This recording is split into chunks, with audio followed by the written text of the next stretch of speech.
cause I asked my first job interview, I asked my lead that. I was like, hey, what's the day-to-day life? He's like, yeah, you just go in and animate. That's it.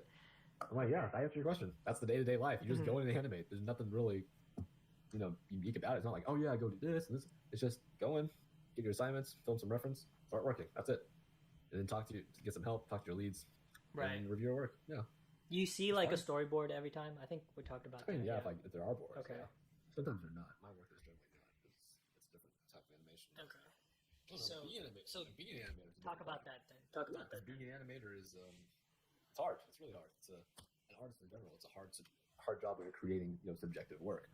Of course, in the studio environment, it's different because they need something specific. Sometimes like we need this, we want this. But sometimes like here's a scene, here's what's going to happen in the scene, but you kind of got to bring your own artistic input into it. It's like acting. It's like acting. It's like use a scene. You're sad.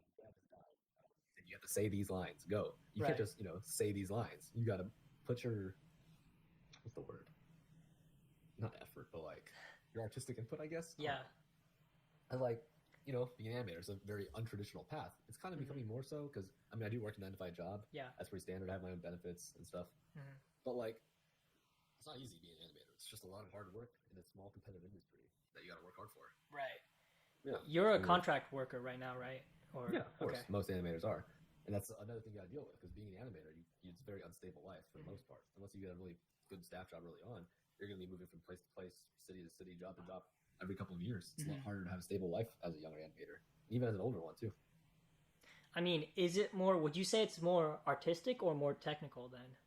I mean, as an animator, it's more artistic. There's other like job disciplines in the animation industry that are more technical. Like I guess rigging a character model for animation is a very technical job, less artistic. Modeling is also very artistic, but there's a huge technical aspects in it. Of all the fields, though, animation is probably the most artistic and the least technical. It's very most artistic and least technical. Okay. Yeah, you're putting most of your art into it. There's not that much technical knowledge involved. I mean, it helps, especially if you know how to operate the other disciplines. But for the most part, animation's mostly just arts related. Aren't you working through a computer program though when you animate? Yeah, but it's not that difficult to operate. Really, it's pretty simple. In fact, you can learn the software itself really fast, just within a few days. Really. Really, a few days. Yeah, I mean, if you want to dive just for animation, I mean, like Autodesk, I could do a lot more than animation, of course, and that like the other stuff will take a lot more time and effort into learning. But just for animation stuff, there's not much of it you need. It's like having a whole toolbox, and my whole job is just screwing nails in. I don't need a whole toolbox. I just need a screwdriver and maybe like pliers or something. Right. Yeah, someone else's job to hammer the nails in. Someone else's job to measure the measurement. So, are you stressed out from your day-to-day job, or me personally, no. Okay. I'm aware a lot of people I do work with are regularly stressed out. Just getting the work done on time. Sometimes getting feedback is important as an animator or an artist, but like no one wants to spend weeks on something just to hear it's not right. Yeah. It needs to be different. You didn't do it right. Yeah. And it's never personal either. It's never like you're bad, you suck. Yeah. But they're criticizing your work, and you kind of feel that as an artist. You feel that. Yeah, of course. You feel like they didn't like my work, so that means I must suck. So hypothetically, you could work on something for weeks, and they could be like, "No, do it again." Yeah, or even if you're making a movie, you could work on it for years, and then be like, "That movie sucks." Like what we've been talking about. That movie, Superman. The movie sucks. Hundreds of artists spend countless hours working their heart out on that. All for yeah. That that's just part of art, Yeah, that's as an artist. Paycheck, so.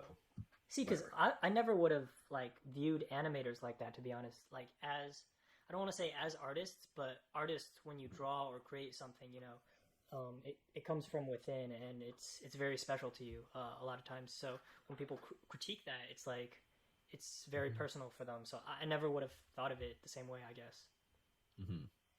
Like even Sonic, they probably had to redo a lot of stuff, right? The animators.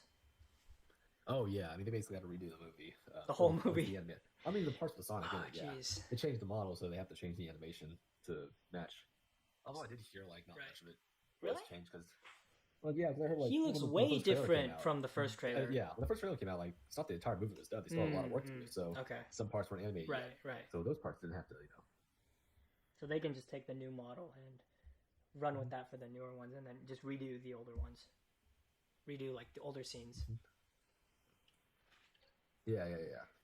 Which can suck. It can suck for an artist, but I mean, You gotta do what's what they tell you. yeah, what's the biggest like stress?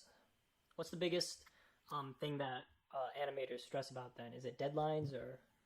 It can be. It can be deadlines. It could be the quality of your work. It could be getting it right. There's a lot of different things, you know. It could be finding the next job. Just a stressful life in general. And it's not very Stressful stable. life. You gotta really love the field to work in it. Yeah, I think that's true for most jobs in general, and most like artistic related jobs in general. It's very risky, and you really do have to love it. And I don't know, for most people, what would you say like their end goal is then?